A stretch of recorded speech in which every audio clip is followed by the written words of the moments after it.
No Prevê Saúde desta semana, falaremos de um tema bastante interessante, varizes. Para falar sobre esse assunto, nós convidamos o médico cirurgião vascular Dr. Arthur Rocha Lima, a quem eu agradeço a presença e tenho certeza que vai passar alguns dos seus conhecimentos e vai trazer à luz desse tema tão importante para que você no teu dia a dia use da melhor maneira possível. Arthur, já para iniciar o nosso programa, eu gostaria que você falasse para o nosso telespectador o que são as varizes.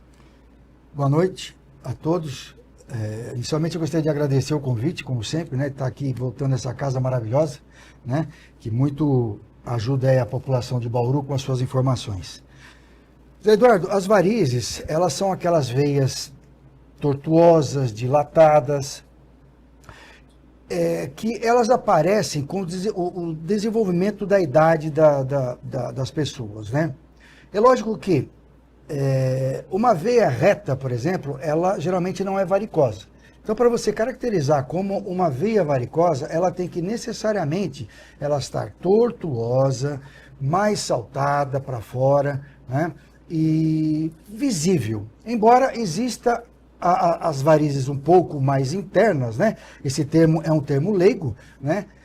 Pessoas um pouquinho mais obesas, por exemplo, o tecido adiposo, né? Ele pode esconder um pouquinho essas veias. Então, são essas veias dilatadas, tortuosas, né? Geralmente em membros inferiores, que nós chamamos de varizes. E as varizes realmente são mais comuns em mulheres do que homens? Sim, são mais comuns, sim, Eduardo. Geralmente as mulheres elas têm uma prevalência da doença varicosa, de varizes, de 20% a 35%. Né? Os homens eles variam de 15% a 20%. Portanto, você nota que no sexo masculino você terá uma menor incidência de varizes do que nas mulheres, principalmente, né? Por que as mulheres têm mais? Por causa do hormônio que envolve esse problema das varizes. O hormônio feminino, Eduardo, o que ele apresenta? Ele é um vasodilatador, né? O estrogênio, a progesterona, ele é um vasodilatador. A gente até coloca da seguinte forma, né? Você acaba protegendo um pouco a coronária do coração, né? Nas mulheres, que as mulheres têm uma incidência, uma prevalência menor de infarto, mas como dilata tudo, dilatam mais as varizes, então elas acabam por ter com maior frequência varizes em membros inferiores. E qual é a causa principal das varizes? A gente escutava antigamente que o pessoal que fica muito em pé, usa sapato de salto alto, tem maior chance de ter varizes. O que realmente leva a esse aumento das varizes nas mulheres? Esse ponto é muito importante, Eduardo, porque é o seguinte, nós temos principalmente o fator hereditário, né? O fator hereditário ele é preponderante nesse surgimento das varizes, da forma como elas surgem, né? Do tamanho, da quantidade, da localização. Tudo isso tem muito a ver com a sua predisposição. Ou seja, se você tem pais que têm varizes ou tiveram varizes, avós, irmãos, provavelmente a chance de desenvolver varizes será maior. Entretanto, existem as causas adquiridas. Por exemplo, uma fratura, né? Você tem um acidente de moto em que você tem uma lesão ali do seu sistema venoso interno, certo? O que você pode apresentar? Alteração daquela estrutura de circulação e o corpo necessitar desenvolver varizes para aquela perna poder ter uma melhor circulação. Você citou um ponto importante com relação a salto, né? Salto alto já foi até provado cientificamente através de trabalhos, o pessoal da Unicamp fez muito bem isso, que não desenvolvem varizes. Mas as mulheres que usam muito tempo, aquelas que trabalham com salto alto, né? Ou seja, vamos dizer, ficam 8, 10 horas por dia, todos os dias, elas acabam tendo um pouco mais cansaço nas pernas. Esse cansaço vem do quê? Do uso da musculatura em maior intensidade, em função do salto, e por aí pode ser que ajude sim a ter um certo desenvolvimento de varizes. Profissionais, Zé Eduardo, que trabalham em pé, né? Ficam muito tempo em pé ou muito tempo sentados. Então vamos lá. O policial rodoviário, o professor, o comerciário, em Bauru nós temos muitos comerciários, né, que ficam muito tempo em pé, eles acabam por sobrecarregar aquela circulação. Aí você fala, então é bom ficar sentado. Não, porque se você ficar sentado muito tempo, a lentificação da circulação também pode, por acabar facilitando. Então, o que seria melhor? Você alternar. Não ficar nem muito tempo em pé, nem muito tempo sentado. A cada 1 hora, na medida do possível do trabalho das pessoas, né, mudar de posição para que você estimule a sua circulação. Falava-se muito que o anticoncepcional também é um dos causadores do aparecimento das varizes. É verdade? A pílula anticoncepcional, ela começou lá nos anos 60, né, Zé Eduardo, com uma dose maior, né? A tibolona, aquelas hormônios que eram, a gente fala de moléculas maiores, né? Como eu falei agora no começo, o hormônio feminino, ele é um vasodilatador. E além disso, ele mexe na chamada cascata da coagulação. O que é a cascata da coagulação, rapidamente? É um conjunto de reações químicas que faz coagular. Então, tivemos um corte ali, você vai ter ali um coágulo, certo? Então, você precisa dessa cascata de coagulação. E o hormônio feminino, ele age nessas duas frentes.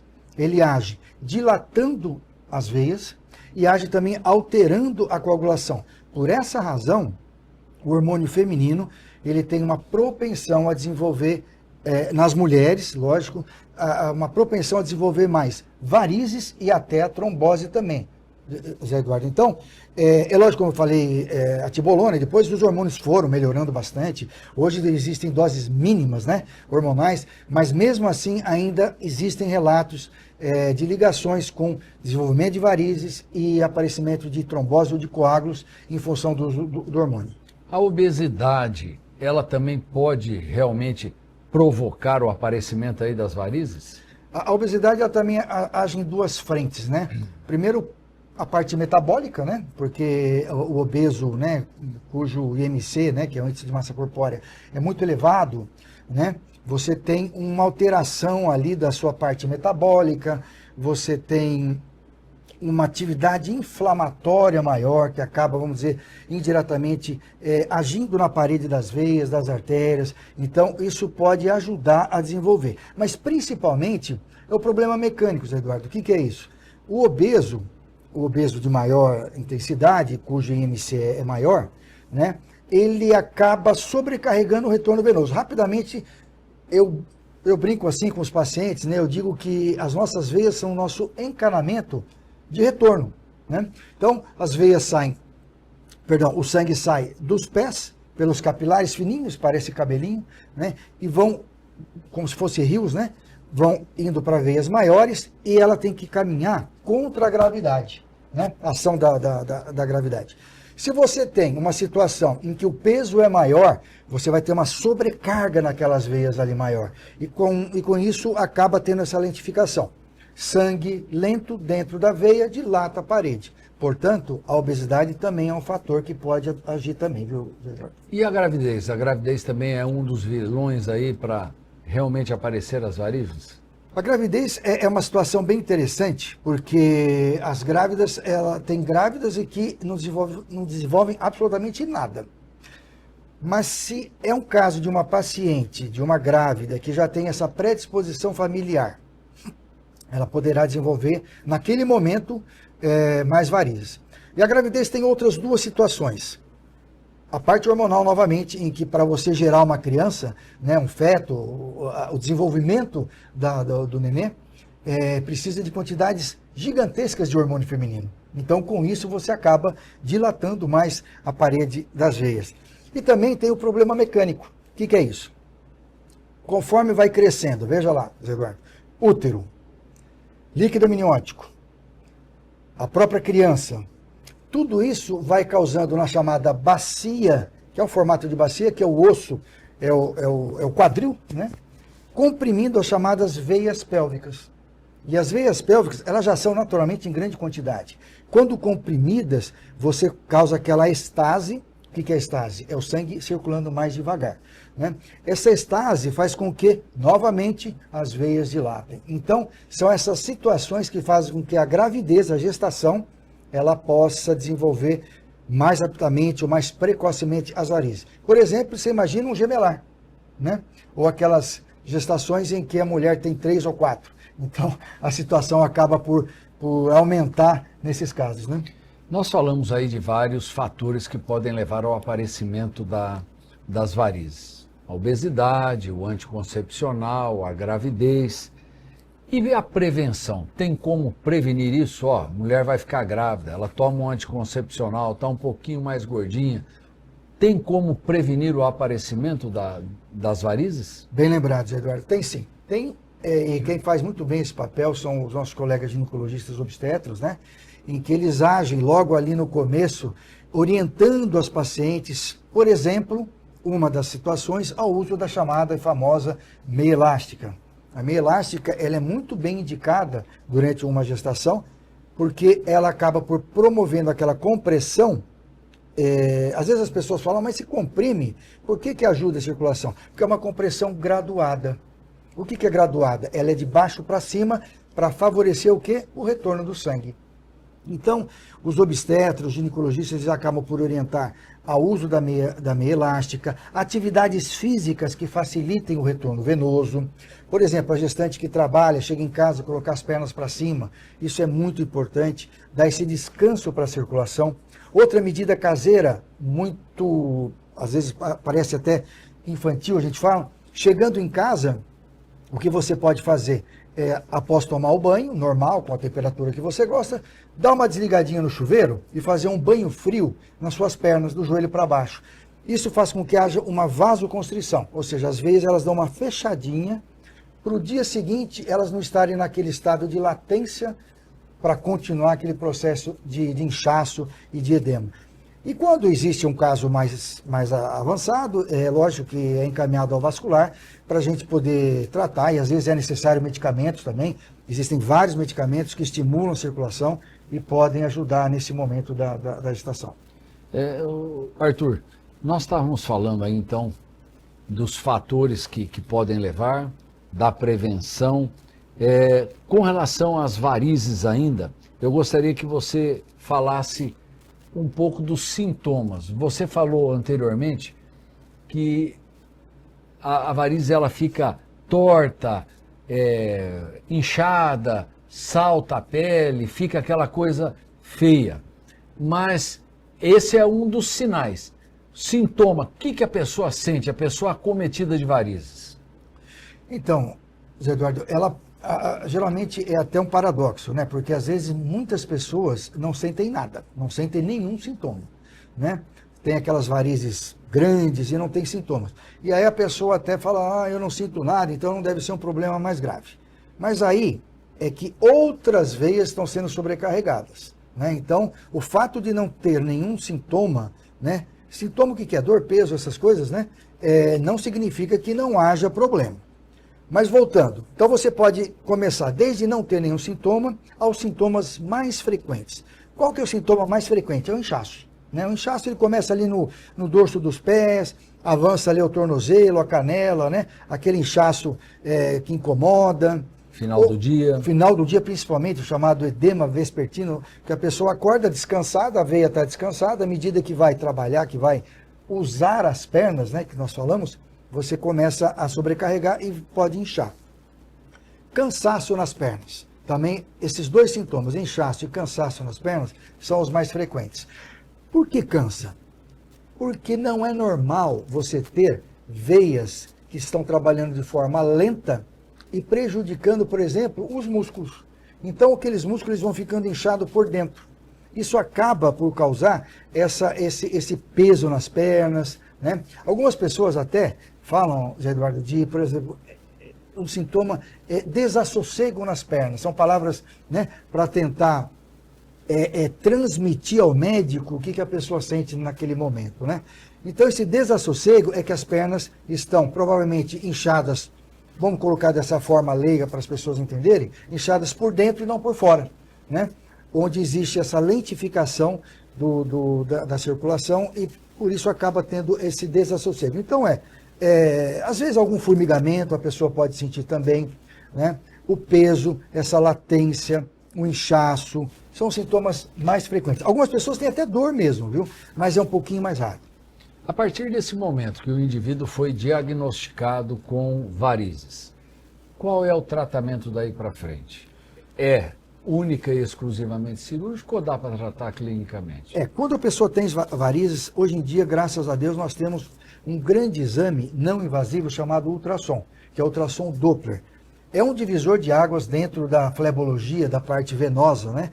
Porque esse exame ele consegue mapear, ele consegue quantificar o problema para daí nós seguimos, né, Zé Eduardo, um caminho de tratamento clínico. O que é tratamento clínico? Meia elástica, medicamentos, né, orientações, né, de ginásticas, essa parte, ou um tratamento cirúrgico, hoje em dia cada vez menos invasivo, né? Falando do tratamento com medicamentos, por exemplo, existem vários medicamentos que nós chamamos de linfocinéticos ou venotônicos. Serão aqueles medicamentos em que estimulam o retorno venoso, né? Diminui o inchaço, ajuda nas dores. Agora, quando você tem varizes, você já tem, vamos dizer, estruturalmente uma veia alterada. Então, para evitar complicações, por exemplo, como flebites, tromboses, né, coágulos, é importante que seja analisado a possibilidade de uma intervenção. Antigamente era só cirurgia, que havia cortes, pontos, cicatrização. Hoje nós temos esses métodos não invasivos, que é chamado, por exemplo, o laser transdérmico, que é feito pela pele, em veias menores, lógico, né, em veias que nós chamamos de reticulares, e o endolaser. E o endolaser, o que ele faz? Através de um pequeno orifício dentro da veia, passa-se uma fibra óptica. A gente até brinca na vascular que parece a fibra dos canais de internet aí que nós temos, né? É lógico que muito mais fininha, né? E essa fibra, na ponta dela, ela tem a propriedade de transmitir essa energia laser. E essa energia laser, ela chega a 200 graus centígrados, né? Dentro daquela veia.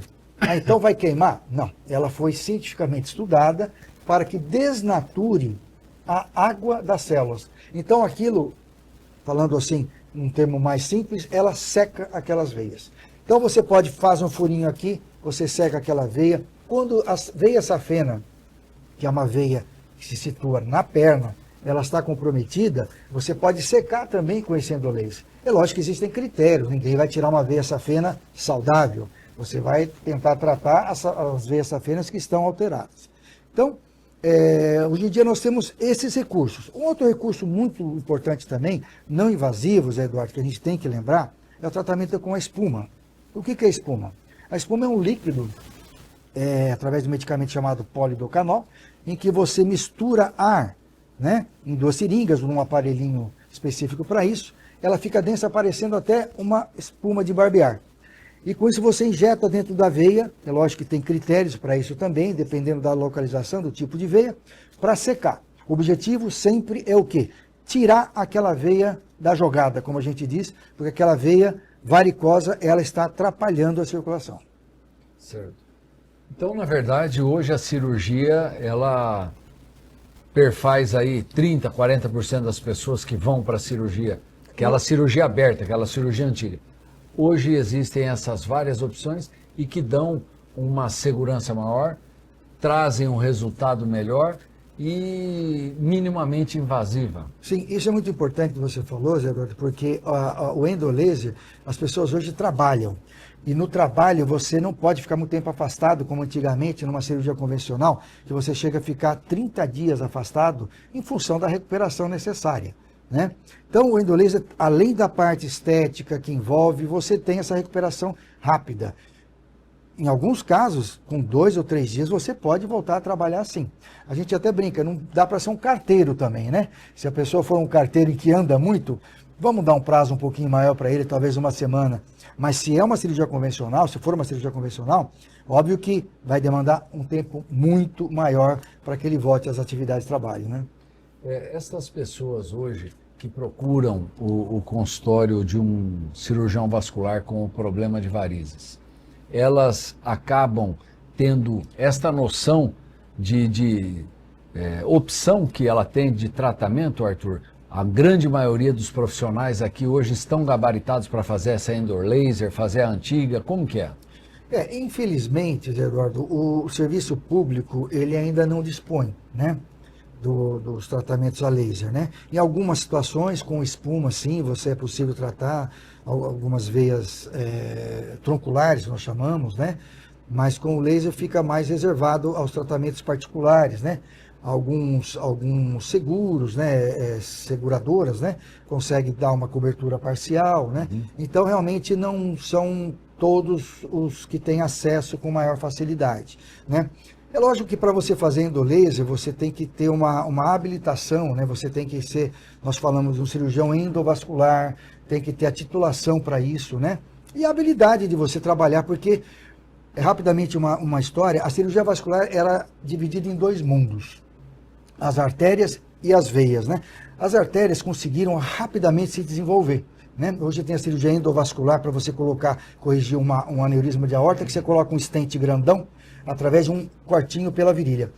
A parte da flebologia, das varizes, das veias, Eduardo, ficou muito tempo defasada. Mas agora nós temos vários recursos. E esses recursos demandam treinamento, né? Então você tem que, para você fazer o endolaser, você tem que entender de ultrassom.